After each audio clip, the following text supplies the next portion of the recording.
नमस्कार दोस्तों, ज्ञान ज्योति इंडिया के इस प्रोग्राम में मैं आर्यन विश्वकर्मा आप लोग का बहुत बहुत स्वागत करता हूं। दोस्तों, हमने भक्त प्रहलाद से जुड़ी हुई पिछले प्रोग्राम में उनके जन्म, उनकी शिक्षा और उसके बाद में उनके पिता के द्वारा उनके मारने के प्रयासों के बारे में जाना। अगर आपने हमारे उन वीडियो को देखा नहीं है तो उसे एक बार ज़रा देख लें।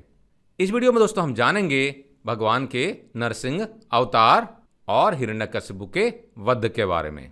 जैसा कि हम जानते हैं कि हिरण्यकशिपु ने अपने पुत्र भक्त प्रहलाद को मारने के लिए कई उपाय किए, लेकिन कोई भी उपाय काम नहीं आया और भक्त प्रहलाद हर बार भगवान विष्णु के द्वारा बचा लिए जाते थे। उसके बाद में हिरण्यकशिपु ने अपने बहन होलिका को भी आह्वान किया और उनको भी भक्त प्रहलाद को मारने के लिए विवश किया। होलिका भक्त प्रहलाद को अपने गोद में लेकर प्रज्वलित अग्नि में प्रवेश कर गई, लेकिन भगवान विष्णु की कृपा से भक्त प्रहलाद को कुछ भी नहीं हुआ और होलिका जलकर भस्म हो गई।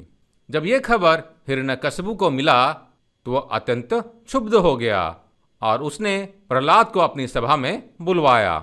हिरण्यकशिपु ने प्रहलाद से पूछा, अरे दुष्ट, जिसके बल पर तू ऐसी बहकी बहकी बातें करता है, तेरा वह ईश्वर कहाँ है? यदि वह सर्वत्र है तो मुझे इस खंभे में क्यों नहीं दिखाई देता? तब प्रहलाद ने कहा, मुझे तो प्रभु खंभे में भी दिखाई दे रहे हैं।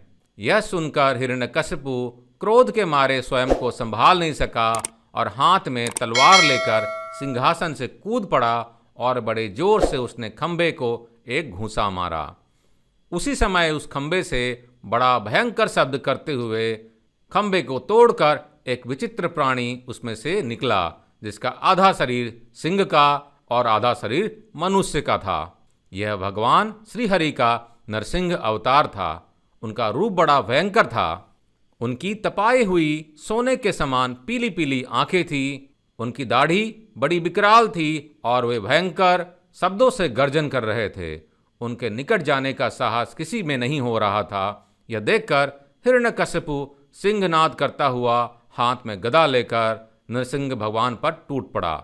तब भगवान भी हिरण्यकशिपु के साथ कुछ देर तक युद्ध लीला करते रहे और अंत में उसे झपट कर दबोच लिया और उसी सभा के दरवाजे पर ले जाकर अपनी जांघों पर गिरा दिया और खेल ही खेल में अपनी नाखूनों से उसे कलेजों को फाड़कर उसे पृथ्वी पर पटक दिया।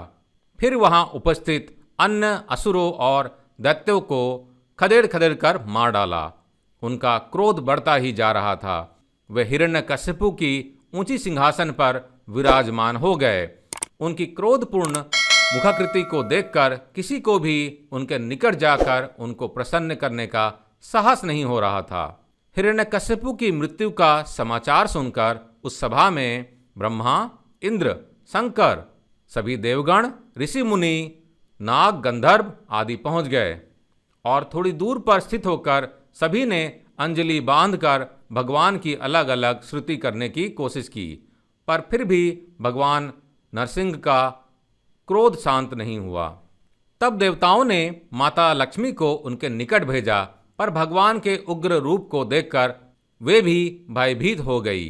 तब ब्रह्मा जी ने प्रहलाद से कहा, बेटा, तुम्हारे पिता पर ही तो भगवान क्रुद्ध हुए थे, अब तुम ही जाकर उनको शांत करो। तब प्रहलाद भगवान के समीप जाकर हाथ जोड़कर साष्टांग भूमि पर लौटकर उनकी स्तुति करने लग गए। बालक प्रहलाद को अपने चरणों में पड़ा देखकर भगवान पिघल गए और उसे गोद में उठाकर बिठा दिया और उन्हें दुलार करने लगे। और कुछ देर के बाद भगवान नरसिंह अंतर्ध्यान हो गए। दोस्तों, विष्णु पुराण में पराशर जी कहते हैं, भक्त प्रहलाद की कहानी को जो मनुष्य सुनता है उसके पाप शीघ्र ही नष्ट हो जाते हैं। पूर्णिमा, अमावस्या, अष्टमी और द्वादशी को इसे पढ़ने से मनुष्य को गोदान का फल मिलता है। जिस प्रकार भगवान ने प्रहलाद जी की सभी आपत्तियों से रक्षा की थी, उसी प्रकार वे सर्वदा उनकी भी रक्षा करते हैं जो उनका चरित्र सुनता है। दोस्तों, हमारे साथ बने रहने के लिए बहुत बहुत धन्यवाद। आपका दिन शुभ हो। जय हिंद।